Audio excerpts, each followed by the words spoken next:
بسم اللہ الرحمن الرحیم۔ السلام علیکم، میں ہوں محمد عثمان اور آپ دیکھ رہے ہیں پروگرام حرف راز اور مقبول جان کے ساتھ۔ ناظرین، آج کے موضوعات میں سب سے پہلی بات ہم یہ کریں گے کہ پاکستان کی سیاسی تاریخ کے اندر جو سیاسی تحریکیں چلائی جاتی رہیں کتنی کامیاب رہیں اور اس تمام تحریکوں کے اندر اسٹیبلشمنٹ کا کیا کردار رہا، اس پر ہوگی بات۔ اور ساتھ ہی جو موجودہ صورتحال ہے کہ لاہور کے جلسے کے بعد اس بات پر بحث جاری ہے کہ جلسہ کامیاب تھا یا ناکام، اور جو 40 دن کا جو ٹائم پیریڈ ہے کہ آگے اپوزیشن کیا کرے گی۔ آج اہم ملاقات ہوئی بلاول بھٹو زرداری کی جیل میں اپوزیشن لیڈر شہباز شریف صاحب سے، اور اس کے اندر بلاول بھٹو صاحب نے یہ کہا کہ جی اپوزیشن کے استعفے ایٹم بم ہیں اور ہم اپنے اس ہتھیار کا استعمال مل کر کریں گے۔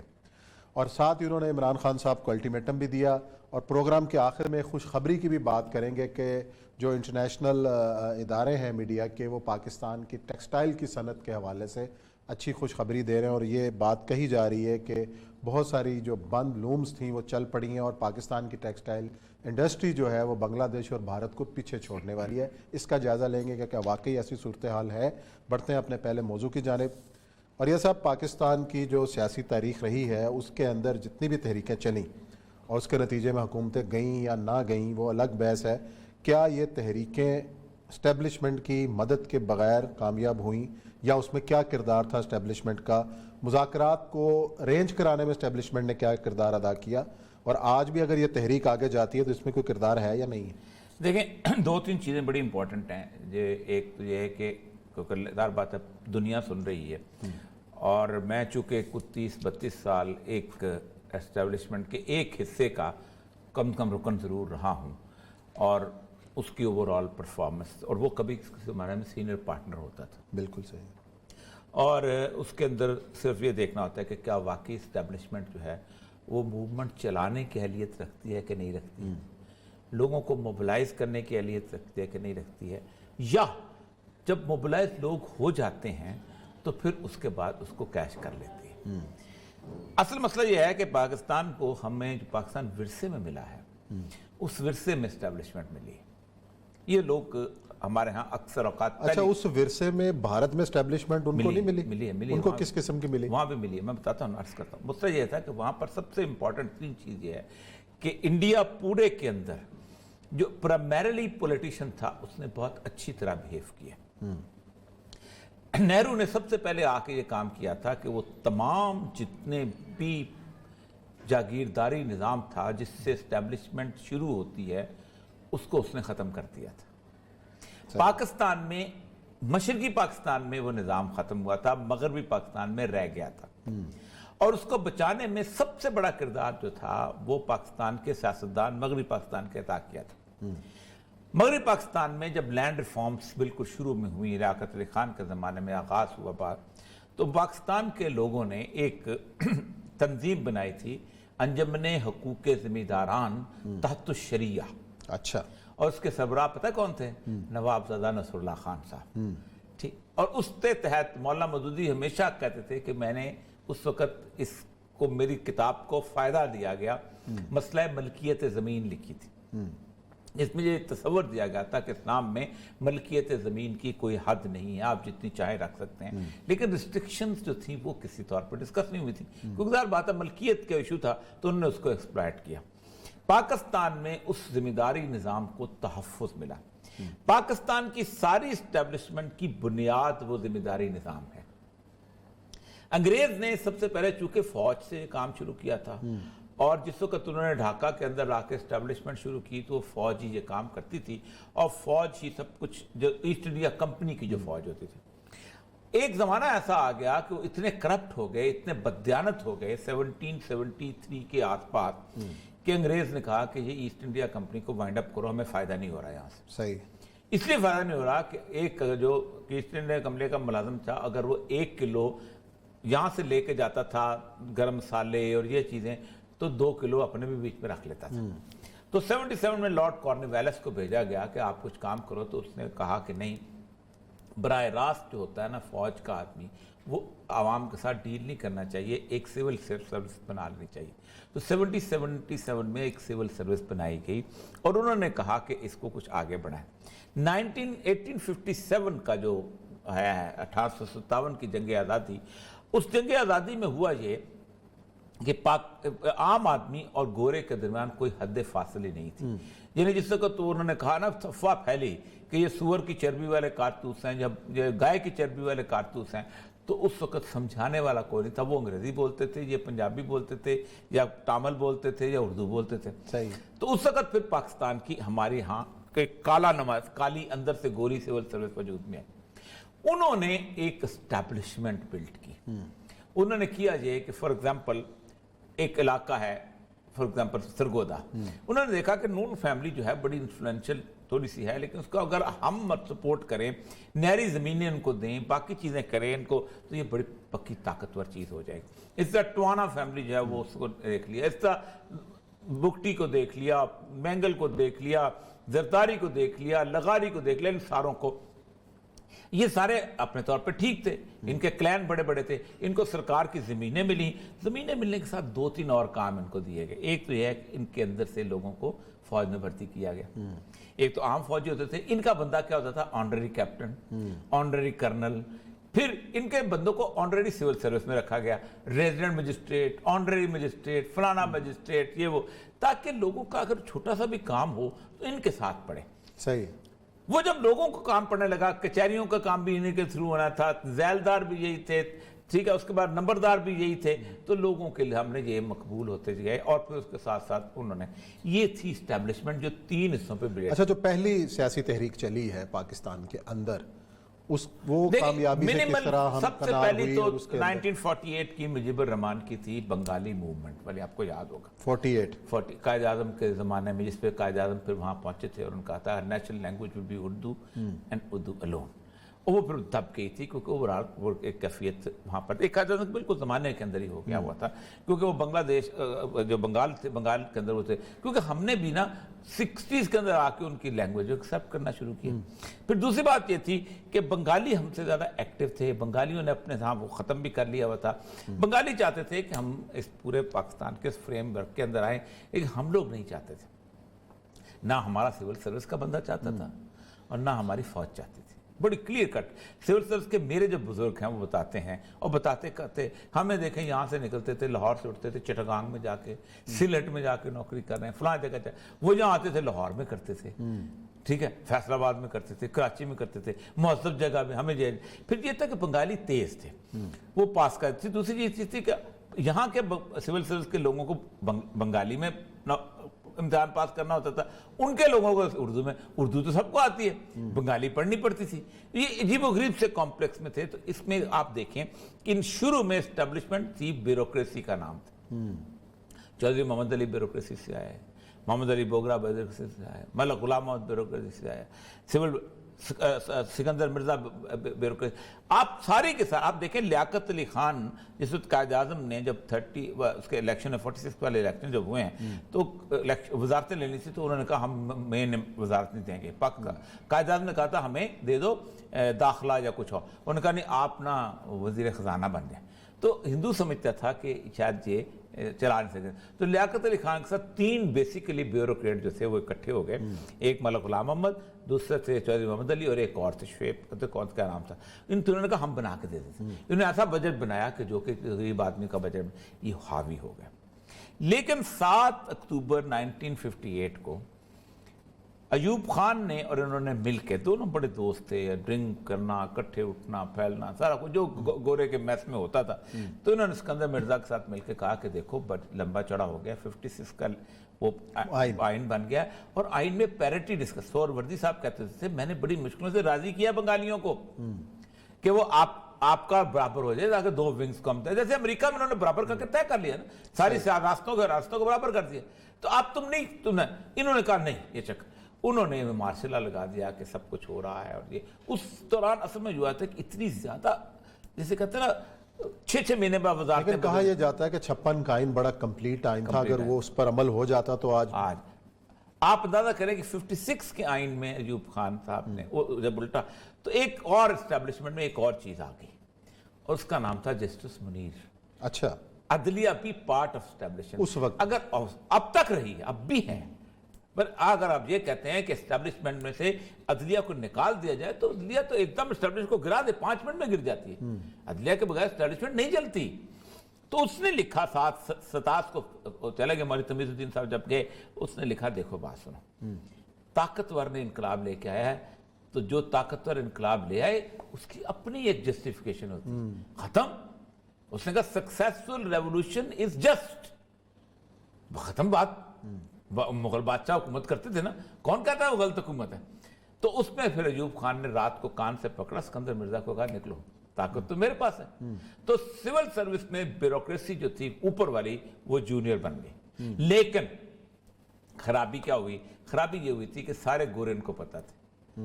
ان کو پتا تھا کس بندے کو تنگ کرنا ہے, کس کو کھڑا کرنا ہے, کس کو نیچے کرنا ہے, کس کو اوپر کرنا ہے. سارے گورے ان کو بلی درخت پہ چڑھنا کہاں سکھاتے ہیں. تو جرنیل پھر بھی ان کے محتاج رہے. وہ پوچھتے رہے کیا کریں, کون سا ایم این اے بنے گا, کس طرح کا. یہ پھر گائیڈنگ پرنسپل. پھر آپ دیکھیں قطب شہاب اس میں آ گیا, الطاف گوہر آ گیا, کیا کیا لوگ اس وقت ایوب خان کو, اگرچہ انہوں نے بڑا کام کیا لیکن انہوں نے پاکستان کے پولیٹیکل سٹرکچر جو تھا اس کو اپنی مرضی کے ساتھ چلایا. یہ اس طرح کے تیز لوگ تھے کہ الطاف گوہر صاحب لکھتے ہیں کہ ایوب خان جو تھا اس کے خلاف جب موومنٹ چلنا شروع ہوئی, جب پہلی پورٹنٹ موومنٹ کرکٹ میں شروع ہوئی تو ہمیں پتہ چل گیا کہ مسئلہ خراب ہے. صحیح. جب خراب ہے تو ہم نے کہا ایوب خان کو کیسے پتا چلے گا کہ خراب ہے؟ اس نے کہا ٹی وی دیکھتا ہے, ٹی وی ہمارے کنٹرول میں, ریڈیو سنتا ہے, ریڈیو ہمارے کنٹرول میں. لیکن ان کی ایک ہیبٹ تھی کہ صبح صبح پاکستان ٹائم ضرور پڑھتا تھا. تو پاکستان ٹائم جو تھا وہ بیسیکلی چھپتا تھا تو اس میں آپ کنٹرول نہیں کر سکتے تھے. بڑے ظاہر ظہیر بابر صاحب ہیں, فیض ہے, سب لوگ ریڈر تھے. انہوں نے ایک پریس خریدی پنڈی میں. اس پریس کے اندر ایک علیحدہ ایک اخبار, ڈمی پاکستان, صرف ایک ڈمی پاکستان جو ایوب خان کو سپلائی ہوتا تھا. اور آپ دیکھیں کہ اس واقعہ دیکھیں کہ اتنا اس بندے کو گھیر لیا تھا کہ ایک دن وہ اپنے گھر میں. اچھا یہ ریت آج تک قائم نہیں ہے کہ سب اچھا کی رپورٹ اوپر جا رہی ہوتی ہے؟ یہ میں مزداف جو فائل دیتے اس میں آپ حیران ہوں گے کہ ایک وہ بیٹھا تھا تو رستے میں اس کے بچے جو چھوٹے سے پوتے ہوتے جو تھے, شاید اختر ہو یا غور, تو انہوں نے ایک جھنڈا پکڑا ہوا تھا تو اس میں ایوب کتا ہائے ہائے, ایوب کتا ہائے ہائے کر رہے. تو اس نے کہا تم نے سنا کہاں سے ہے؟ اس نے کہا گلی میں, ہر گلی میں یہ ہو رہا ہے. تو آپ بھی جلوس نکالتے ہیں. تو ان کو یہ نہیں پتا تھا کہ ایوب جو ہے ان کا دادا ہے یا کوئی اور ہے.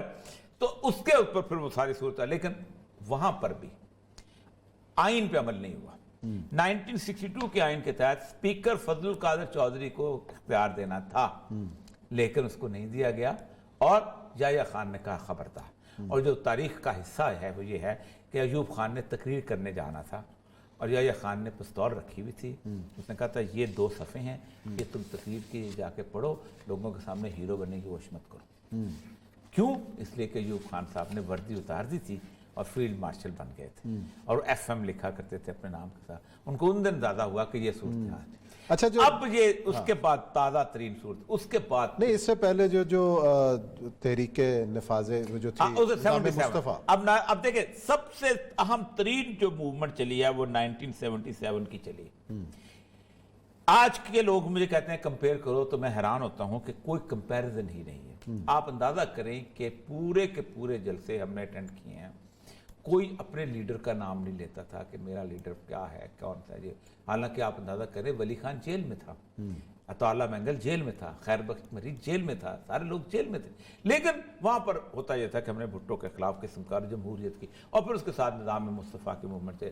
وہ موومنٹ جو تھی اس میں 300-400 لوگ جو تھے وہ شہید ہو گئے تھے. یہ لاہور جو تھا ایک آتش فشاں بن چکا ہوا تھا. آپ کو رتن سینما کا شاید واقعہ یاد ہو, میں تو اس واقعے کا وٹنس ہوں کہ اوپر سے جب فائرنگ کی ہے انہوں نے پیپل پارٹی کے لوگوں نے, تو لوگ نیچے سے اس فائر کرنے والے کے اوپر دوڑے ہیں اور اوپر سے فائر چل رہا تھا, یہ سیڑھیاں چڑھتے چڑھتے اوپر گئے اور اس کو نیچے زمین پہ پھینک دیا. یہ اس کے باوجود بھی یہ حکومت بدلنے کے قابل نہیں ہوئے. حکومت کس نے بدلی؟ 6 جولائی 1977 کو ضیاء الحق نے بدلی. دیکھیں جو لوگ یہ کہتے ہیں نا, جو یہ کہتے ہیں کہ بدلی تو پھر بھی اسٹیبلشمنٹ ہے نا اس وقت. اچھا کردار تو آ گیا. لوگ کہتے ہیں کہ جو اسٹیبلشمنٹ نے شروع کی تھی, یہ کی تھی, وہ کی تھی. کوئی اسٹیبلشمنٹ موومنٹ شروع نہیں کر سکتی لیکن موومنٹ کو بڑھا سکتی ہے, موومنٹ کو آگے لے جا سکتی ہے, موومنٹ کو فیسیلیٹیٹ کر سکتی ہے. لیکن بنیادی جو سٹرکچر موومنٹ کا آپ کو ہی کھڑا کرنا پڑتا ہے. وہ یہ کبھی نہیں ہو سکتا کہ آپ کے پیچھے کوئی لوگوں کی نہیں، نفرت. پی ٹی آئی کے بارے میں بھی یہی کہا جاتا نا، جنرل شجاع پاشا صاحب نے جتنا لیکن لاہور کا جلسہ دیکھیں میں بحیثیت ڈپٹی کمشنر ہم نے جلسے لوگوں کے کرائے ہوئے ہیں.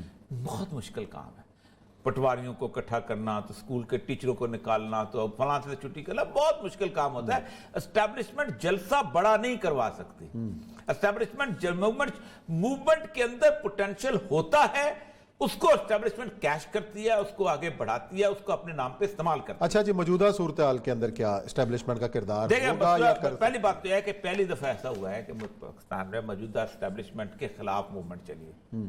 اب ہوتا یہ ہے کہ آپ عثمان صاحب، آپ نے کوئی گول کرنا ہوتا، آپ کو پتہ نہیں چاہیے ڈی کہاں ہے، گول کہاں ہے، پرنسپل کہاں ہے، کیا ہوگا، کیسے کیا اسٹیبلشمنٹ آپ کی کہنا مان کے کہے گی ہم کل سے کچھ نہیں کریں گے؟ کیا اسٹیبلشمنٹ کسی قانون کے تحت کرتی ہے؟ نہیں کرتی. دیکھیں نا، ایک کہا جاتا ہے کہ جی ایک فوج کا کرنل جو ہے وہ پارلیمنٹ چلا رہا ہے، یا یہ کہا جاتا ہے کہ جی میڈیا کو کہا جاتا ہے کہ یہ خبر چلاؤ یا نہیں چلاؤ. وہ کس قانون کے تحت کرتا ہے اور میڈیا کس قانون کے تحت مانتا ہے؟ یا آپ کو اگر کہتا ہے کہ جی آپ اس الیکشن میں نہ بیٹھیں یا فلاں پارٹی سے کھڑے، تو کس قانون کے؟ تو کوئی قانون نہیں. اس کا مطلب ہے کہ لا قانونیت جو ہے وہ ایک نارم اگر بن چکا ہوا ہے تو اس نارم کو بنانے میں آپ کا ہاتھ ہے. اگر آپ کا ہاتھ ہے تو آپ پیچھے ہٹ جائیں گے. پہلی بات ہے کہ آپ اپنے لوگوں کو قائل کریں گے کہ پیچھے ہٹ جائیں. وہی بات جو کہ بیوروکریسی میں ہم کہتے ہیں کہ بے ایمان آدمی کیوں آگے آتا ہے، اس کی وجہ یہ ہے کہ ایک ایماندار آدمی اگر انکار کرتا ہے کہ میں یہ کام نہیں کروں گا، تو 5 بندوں کی لائن لگی ہوتی ہے. صحیح بات. اسی لیے بیوروکریسی ٹھیک نہیں ہو رہی. اسی لیے وہ یہاں بھی یہ مسئلہ ہے کہ ایک صورتحال یہ ہوتی ہے. یہ ہے اصل مسئلہ. اب اس کو اگلے بریک کے بعد ڈسکس کرتے ہیں. یہ بھی بڑا اہم موضوع ہے اسٹیبلشمنٹ کا کردار، اور موجودہ صورتحال کے اندر بالآخر بات چیت تو ٹیبل پہ ہی ہونی ہے، اور اس پہ کس کے ساتھ ہونی ہے، یہ بڑا اہم سوال ہے. اور ساتھ ہی ایک سوال اور پوچھوں گا، یہ جو ٹائم فریم ہے جنوری تک کا، اس کے اندر پی ڈی ایم اور شامل جماعتیں کیا کریں گی؟ 40 دن کے بعد چلے پہ چلی جائیں گی، برف باری کریں گے؟ اس پہ بات کریں گے بریک کے بعد.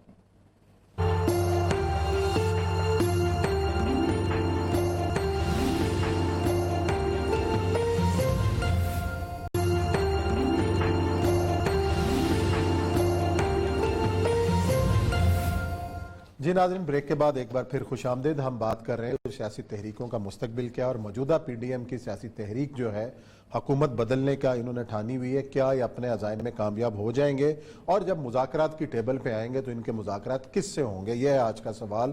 اور یہ سب ہم بات کر رہے ہیں اسٹیبلشمنٹ کے کردار کی. آپ نے کہا کہ یہ پہلی موومنٹ ہے جو ڈائریکٹ اسٹیبلشمنٹ کے خلاف چلائی جا رہی ہے، تو جب بات چیت ہونی ہے کہیں تو ہونی ہے نا. دیکھیں عثمان صاحب، سب سے بڑی بات یہ ہے کہ ہمیشہ موومنٹ چلتی رہی ہے کہ جب اسٹیبلشمنٹ برس اقتدار ہوتی تھی. ضیاء الحق کے خلاف موومنٹ چلی، ایم آر ڈی کی موومنٹ چلی، مشرف کے خلاف موومنٹ چلی، جو بھی چلی جس طریقے سے، اس میں سب سے بڑی جو اور جو جمہوری حکومتوں کے خلاف موومنٹ آپ چلتی پتہ رہی. کیا، اب اسٹیبلشمنٹ شیلڈ میں ہے. آپ کے اوپر ایک جمہوری حکومت بیٹھی ہے. اسٹیبلشمنٹ جب شیلڈ میں ہوتی ہے، سامنے نہیں ہوتی، تو ظاہر بات ہے دنیا پوری بھی کہتی ہے کہ آپ کس کے خلاف موومنٹ چلا رہے ہو، اور آپ کی موومنٹ میں اس کا وزن بھی نہیں بنتا. آپ کیا کریں گے؟ آپ کیا کہیں گے؟ ہم عمران خان سے مذاکرات نہیں کرنا چاہتے، کس کے ساتھ بات ان کی ٹھیک ہے، پھر کس سے کرو گے تم؟ جارج ڈبلیو بش نے یا ٹرمپ نے یا جو بائیڈن نے آ کے تو نہیں کرنا. تو ایک بنیادی فلا یہ ہے کہ وہ تمام موومنٹس جو کہ ایک زمانے میں آمریت کے خلاف فیشن ہوتا تھا، وہ آمریت کے خلاف فیشن جو ہے وہ جمہوری حکومت کے خلاف فیشن ہو گیا. آپ اس کو کتنا بھی کہہ دیں سلیکٹڈ ہے، کچھ ہے، یہ ہے، وہ ہے، ایک لسٹ آف دا پیپل ہے جو اس کو پیار کرتے ہیں. آپ کو بھی ایک لسٹ آف دا پیپل پیار کرتے ہیں. آپ سے محبت کرنے والے نہیں ہیں، عمران خان سے محبت کرنے والے ہیں، مولانا فضل الرحمان سے بھی ہے. جبکہ فوج کا کوئی بندہ بھی ہو یا اسٹیبلشمنٹ کا بندہ، بے شک وہ چیف سیکرٹری ہو یا chief of the army staff ہو، وہ اس کی کانسٹیچوئنسی کوئی نہیں ہوتی، اس کی کانسٹیچوئنسی صرف وہی ہوتی ہے. تو یہ بیسک فلا یہ ہے. اب اس دوران میں ایک سیمی قسم کی موومنٹ چلتی رہی ہے جو کہ چلائی جاتی رہی. پہلی بات تو یہ ہے کہ جب تک ضیاء الحق کی 58(2)B تھی تو موومنٹ چلانے کی ضرورت ہی نہیں تھی. صحیح ہے. شام کو اس نے پوچھا بے نظیر نے کہ میں نے اسمبلی کا سیشن بلایا تھا تو اس کی فائل جو ہے وہ کہاں ہے؟ تو انہوں نے کہا ہے کہ جی غلام اسحاق فائل جو ہے وہ رکھ گیا ہے وہاں پر. تو کہتی بے نظیر کہ مجھے شک ہو گیا، کیونکہ آج تک غلام اسحاق نے کبھی فائل جو ہے میز پہ رکھ کے نہیں گیا تھا، ہمیشہ نکال کے جاتے ہیں. ٹھیک. اور اس کے بعد 1:30 بجے رات دوپہر کو اس نے تقریر کر دی کہ ختم. پھر اس کے بعد جب بینظیر کی گورنمنٹ فیکس آئی تھی رات کو جی 1:30 بجے کے وہ اس کا اگلے بات نہیں، یہ تو صبح کے وقت ہوئی، صبح کا تقریر اس نے فرمائی ہے نا۔ اس کے بعد آپ اندازہ کریں کہ جس وقت ظفر اللہ جمالی مرحوم اللہ تعالیٰ بخشے فوت ہو گئے، تو انہوں نے جب اسمبلی توڑی تو آپ اندازہ کریں کہ میں اے سی کوئٹہ تھا، ڈی سی کوئٹہ، یہ خود چیف منسٹر خود رات کو ہمارے گھروں سے ہو کے نکلے کہ آپ ذرا سا الرٹ کریں کوئٹہ کو، میں ابھی اسمبلی توڑنے جا رہا ہوں اور میں اس کو ڈیزالو کرنے کہہ رہا ہوں جنرل موسیٰ کو، اور وہاں گئے ہو ساتھ اس کو 1:15 بجے رات کے۔ تو یہ ہوتا رہا تھا 58(2)B تک۔ اکبر بگٹی نے جس وقت ووٹ دے کے آیا 58(2)B کا، جب اس نے 2/3 میجورٹی لے لی نواز شریف نے، تو اس کے بعد واپس جب آیا تو اس نے کہا کہ میں ووٹ تو دے آیا ہوں لیکن اب ماشاءاللہ ہی لگے گا اس ملک کے اندر، کیونکہ آپ نے سیفٹی وال نکال دیا ہے بیچ میں سے۔ اصل مسئلہ یہ ہے عثمان صاحب کہ یا تو آپ مکمل طور پہ ایک انقلابی موومنٹ شروع کریں، اور انقلابی موومنٹ کی سب سے پہلی کوالٹی یہ ہوتی ہے کہ اس نے الیکشن نہیں لڑنا ہوتا۔ جس دن آپ الیکشن لڑنے کی، خادم رضوی صاحب اللہ بخش فوت ہو گئے، اللہ تعالیٰ جنت نصیب کرے، بنیادی طور پر پوری موومنٹ جو تھی زبردست چل رہی تھی، لیکن الیکشنز نے اس کو کوسچنیبل بنا دیا کہ ہر بندے نے بات کرنا شروع کر دی کہ جناب یہ تو اٹھائے گئے ہیں، ووٹ توڑنے کے لیے لائے گئے ہیں۔ کہیں پر بھی یہاں انقلابی موومنٹ آئی ہے، وہاں الیکشنز کا تعلق ہی نہیں ہے دور دور تک۔ دے ٹیک اوور، پھر وہ اپنا سسٹم خود ڈیزائن کرتے ہیں، پھر اس کے تحت وہ الیکشن کراتے ہیں۔ کہیں بھی آپ دیکھ لیں یہی ہوتا ہے۔ پاکستان کے اندر یہ ہائبرڈ قسم کی جو موومنٹ ہے نا، کہ ہم اسی موومنٹ سے ہم الیکشن میں کامیاب بھی ہو جائیں گے تو ہم استعفے بھی دے دیں گے، تو جمہوریت بھی قائم رہنی چاہیے لیکن موومنٹ نہیں چلے، اس وجہ سے پاکستان کی یہ موومنٹ کا مسئلہ نہیں بن رہا۔ اور 40 دن کا جو چلہ ہے پی ڈی ایم کا، اس میں کیا ہونا ہے؟ دیکھیں، میں کل بھی میں نے کہا تھا کہ میں نے ان نملی کے کچھ دوستوں سے کہا تھا کہ آپ کے لیے بہتر ہے کہ فی الحال آپ یہ کہہ دیں کہ ہم یہاں نہیں کریں۔ اس کی ایک بنیادی وجہ عثمان صاحب کہ اگر آپ یہ سمجھتے ہیں، یا عمران خان، دیکھیں عمران خان نے کتنی بڑی غلطی کی تھی، وہ سمجھ رہا تھا کہ میرے لوگ جو ہیں وہ اس قابل ہیں کہ وہ موومنٹ چلا سکتے ہیں۔ ہم اس وقت بھی کہتے تھے بھائی جان، یہ جو گانے بنا کے اور ڈانس کر کے یہ لوگ نکلتے ہوتے ہیں، یہ یہاں موومنٹ، یہ یوکرین نہیں ہے بھائی، یہ وہ، اور حالت یہ ہے کہ 1 ملین پیپل کا جلوس نکالا تھا لندن میں، کس کے خلاف؟ عراق وار کے خلاف۔ تو کیا کیا تھا ٹونی بلیئر نے؟ جہنم میں جاؤ تم 1 ملین ہو، میں جا رہا ہوں۔ بعد میں بشک معافی مانگتا رہے۔ وہ establishment decided to go to Iraq, نہ ختم، دیٹس آل۔ ہر طرح کا جو ہر بچہ شامل تھا، گلوکار شامل تھا، فلانا شامل تھا۔ یہ فیشن ان لوگوں کے بھی کامیاب نہیں ہوتے تو آپ کے کہاں سے کامیاب ہو گئے؟ تو موومنٹ والے مزاج کے لوگ اور ہوتے ہیں۔ یہاں تو حالت یہ ہے کہ مولانا فضل الرحمان بلوچستان سے اور اپنے کراچی سے اپنے بے صاحب تو بلوچستان اور کچھ کے پی کے لوگ لے کے وہاں بیٹھتے ہیں، 1 مہینہ کے لیے تیاری کر کے آتے ہیں، کہتے 15 دن بیٹھے رہے ہیں، 15-16 دن وہ بیٹھے رہتے ہیں، کچھ نہیں کر پاتے۔ اس کے بعد یہ ہے کہ when you are in confrontation with the government تو پھر آپ کے لیے کوئی راستہ نہیں رہ جاتا۔ کیونکہ میں آپ کو بات کہوں، نجیب اللہ سب سے کمزور ترین گورنمنٹ تھی، تو نجیب اللہ نے کہا تھا دیکھو بات سنو، میں اقتدار چھوڑوں گا تو جاؤں گا، ورنہ آپ نکال نہیں سکتے۔ تو اس لیے بڑی غلط راستہ ہے جو اختیار کیا ہوا ہے، راستہ کچھ اور ہے جو ہونا چاہیے۔ جی اچھا، پھر تو مولانا فضل الرحمان کو بتا دیں گے آپ کے راستہ کیا ہونا چاہیے۔ کہتے ہیں پہلے جی لیتے ہیں بریک، اور بریک کے بعد ذکر کریں گے فیصل آباد کی ٹیکسٹائل انڈسٹری کا، کہ اچھی خبریں آ رہی ہیں، کس قسم کی خبریں، اس پہ کریں گے بات۔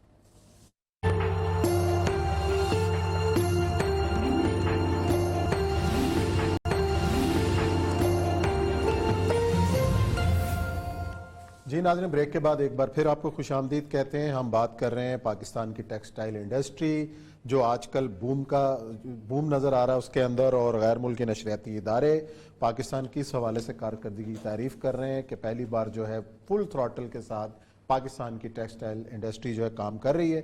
حقیقت کیا ہے، گراؤنڈ ریئلٹیز کیا ہیں، اس حوالے سے ہم نے رابطہ کیا ہے۔ فیصل آباد میں پاور لوم ایسوسی ایشن کے صدر ہیں وحید خالق رامے صاحب، انہی سے پوچھتے ہیں۔ السلام علیکم رامے صاحب۔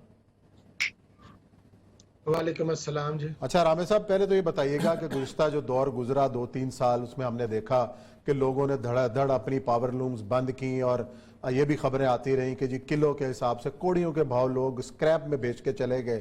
اب کیا صورتحال ہے؟ آپ ظاہر ہے فیصل آباد میں ہیں، خود پاور لومز ایسوسی ایشنز کی نمائندگی کرتے ہیں، اس کے سربراہ ہیں. کیا صورتحال ہے, گراؤنڈ پہ کیا ہے؟ جی اس وقت ماشاءاللہ پاکستان کی پوری ٹیکسٹائل انڈسٹری جو ہے وہ بہت ایک پازیٹیو انداز میں آگے بڑھ رہی ہے, اور اس کو نہ صرف پاکستان میں جب کوئی چیز اچھی ہوتی ہے تو نہ صرف وہ قومی سطح پہ سراہی جاتی ہے, جیسا کہ آپ نے بھی فرمایا کہ وہ پورا انٹرنیشنلی اس کو ریکگنائز کیا گیا ہے. جو بھی اکنامک ٹی ویز ہیں, دنیا کے بڑے چینلز ہیں, بلومبرگ ہو یا بی بی سی ہو, انہوں نے رپورٹس میں پاکستان کی ٹیکسٹائل انڈسٹری کو آگے کیا ہے. اور اس کی بڑی وجہ یہ ہے کہ پرائم منسٹر آف پاکستان نے جو اپنا فوکس رکھا تھا یا اپنا ایک انہوں نے ایکسپورٹس کو سب سے پہلے بہتر کیا. پاکستان کی ایکسپورٹس 2016-17 میں $9.5 ارب تک رہ گئی تھی, آل ٹائم لو تھا. اور اس کا ٹرکل ڈاؤن افیکٹ جو نیچے آیا اس میں یہ تھا کہ ہماری پاور لوم انڈسٹری جو ٹیکسٹائل کا ایک مین ہب ہے, یہ 50,000 سے زائد لومز ہماری جو تھی, یہ بالکل آپ نے صحیح فرمایا کہ سڑکوں کے اوپر آلو پیاز ٹماٹر سے بھی سستی 45 روپے کلو بک گئی. تو اس کے بعد اب جب اس گورنمنٹ نے جب آئی ہے, انہوں نے کچھ انیشیٹیوز لیے ہیں, ہماری ایکسپورٹ کو بہتر کیا ہے. یہ بتائیے گا, اور اس بہتری کے اندر آ کے میں یہ بی بی سی کی رپورٹ پڑھ رہا ہوں کہ 1.8% حصے سے 2.4% بڑھ گیا, جو کہ بہت بڑی بات ہے. اور دوسری بات جو کہتے ہیں کہ 10 لاکھ کے قریب جو لومز میں اگر لگا جائے 2 بندے بھی ہوں تو 20 لاکھ کی امپلائمنٹ ہو جاتی ہے. بہت بڑی بات ہے.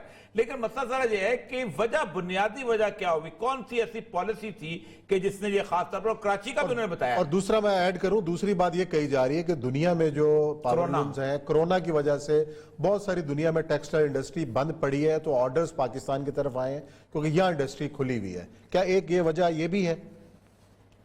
دیکھیے پوسٹ کرونا بھی جو ہماری ایکسپورٹ تھی وہ بہتر ہونا شروع ہو گئی تھی, اور اس کے ایک بڑے پازیٹیو سٹیپس آئے تھے. ہم نے آہستہ آہستہ انڈیا, بنگلہ دیش اور ویتنام جو کہ اس ریجن کے اندر مین ٹیکسٹائل کے پلیئرز ہیں, ان سے اپنا شیئر واپس لینا شروع کر دیا تھا. اور کرونا میں اللہ تعالیٰ نے خاص کرم کیا کہ پاکستان کی ٹیکسٹائل انڈسٹری جو ہے گورنمنٹ کی بہتر ہینڈلنگ کی وجہ سے وہ بہتر چلا دی. ہم نے تو گورنمنٹ کے اعلان سے پہلے اپنے لومز جو تھی وہ اوپن کر دی, جس سے ایک ہمارا جو ورکنگ لوڈ تھا, ہمارا ورکر کام کے اوپر واپس آیا. اور اس کا یہ ہے کہ جو لومز جو فیکٹریز بند تھیں, ورکرز بے روزگار تھے, وہ الحمدللہ اب سارے کے ساری چلنا شروع ہو گئی ہیں. اور اس کے ریلیٹڈ اب نئی انویسٹمنٹ بھی آ رہی ہے اس کے اندر, کہ جو فاؤنڈریز لومز بناتی تھی وہ گزشتہ 4 سالوں سے بند تھی. اب ہم نئی لوم کا آرڈر دیتے ہیں تو وہ 3 سے 4 ماہ وہ آرڈر کو کمپلائنس ہونے میں لگ جاتے ہیں, اتنا وہ ٹائم ہمیں دے رہے ہیں آگے. یہ ایک بڑی پازیٹیو بات ہے. اس میں سارا کا سارا کریڈٹ جو ہے یہ گورنمنٹ کی اس پالیسی کو, پرائم منسٹر عمران خان نے جو ہماری ایکسپورٹ کو بہتر کیا, کہ ایکسپورٹ آپ کی اکانومی کا انجن ہے. جب آپ کا انجن چلتا ہے تو اس کی ساری بوگیاں کیا سٹیپس کیا تھے؟ سب سے امپورٹنٹ چیز دیکھیں نا, 2016 میں ٹوٹل ختم ہو گیا تھا, لوگ بنگلہ دیش جا رہے تھے. سٹیپ کیا لیا جس کو ہم کو کراچی کی بھی انہوں نے کہا کہ 10 سے 20 لاکھ کے قریب پاور لومز ہیں وہ انرجائز ہو گئی ہیں, اور یہ بی بی سی کی رپورٹ ہے. سٹیپس کیا تھا عمران خان کا جن کی آپ تعریف کر رہے ہیں, کیونکہ آپ نے پالیسی تو ایک بڑا ویک سا لفظ ہے. ہاں جی, اور یہ سب جب کووڈ میں انہوں نے جب ساری دنیا کی انڈسٹری بند ہوئی, ہماری انڈسٹری چلی ہے, تو 4.5 لاکھ روپے بجلی کے بل میں ہر ہماری انڈسٹری کو اس کا ریلیف دیا گیا. اب دیکھیے یہ کتنا بڑا ریلیف ہے کہ اگر میرا 3 لاکھ ایک بل آتا ہے ایک ماہ کا, تو میرے 1.5 ماہ وہ بغیر بل دیے اپنے لومز چلا رہا ہوں. یہ ایک نئی اس نے ایک انجیکٹ کی لائف ہمارے اندر. اور اس کے بعد انہوں نے جو ریسنٹلی اپنے دورے سے پہلے پرائم منسٹر نے فیصل آباد میں جو انہوں نے بجلی کے peak and off peak hours ختم کیے, انہوں نے سارا ریٹ جو ہے آف پیک آورز کا لگایا, اس سے بجلی کی قیمت میں کچھ کمی ہوئی. پھر انہوں نے ایک یہ کیا کہ آپ نے گزشتہ سال کی نسبت اس سال اس ماہ کے اندر جو گزشتہ سال کے مقابلے میں زیادہ یونٹس کنزیوم کیے ہیں, ان کنزیوم یونٹ کے اوپر اس کی پرائس 50% جو ہے وہ ہمیں اس کا انسینٹیو دیا گیا ہے.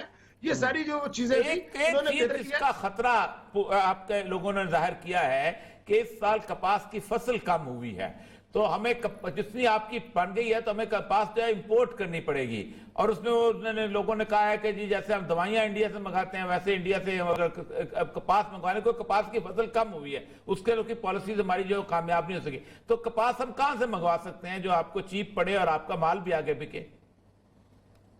دیکھیں سب سے پہلے تو ہمیں اپنے پاکستان میں آپ نے اگر شوگر کین کو کاٹن بیلٹ کے اندر لگا دیا ہے, یہ میں سمجھتا ہوں کہ اس پالیسی کو ریویو کرنا پڑے گا, کیونکہ 1.40 کروڑ ہماری بیلز کی پروڈکشن تھی آج سے 8-9 سال پہلے. اب وہ 75 سے 80 لاکھ بیلز رہ گئی ہے اور ہمیں 1,50,00,000 بیلز چاہیے.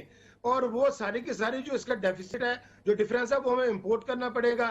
پرائم منسٹر صاحب نے جو ٹریڈ ڈیفیسٹ کم کیا ہے, اس میں اربوں ڈالر کی ہمیں جو رشین سٹیٹ سے, امریکہ سے اور ہمیں ایجپٹ سے جو ہے وہ لانگ سٹیپل کاٹن جو ہے وہ امپورٹ کرنی پڑے گی, جس کے بعد ہم قابل ہو سکیں گے کہ ہم دنیا کے مقابلے میں اپنی اچھی پروڈکٹ جو ہے, اچھا فیبرک بنائیں. کیونکہ اگر ہم اچھا فیبرک بنائیں گے, دنیا کے تمام جو ایکسپورٹ ہاؤسز ہیں, جہاں دنیا بھر کے جو بڑے بڑے آپ کے گارمنٹس کے, آپ کے فیبرک کے ڈیلرز ہیں, بائرز ہیں, وہ پاکستان کی پروڈکٹ کے اوپر اعتماد کرتے ہیں. لیکن اس کے لیے ہمیں سستا را مٹیریل چاہیے, اور ہماری جو پاور کی کاسٹ ہے, جس طرح کم کی ہے, گیس کی قیمتوں کو انہوں نے $6.5 پر MMBTU پر لے کر آئے ہیں, جو پہلے $9 تھی.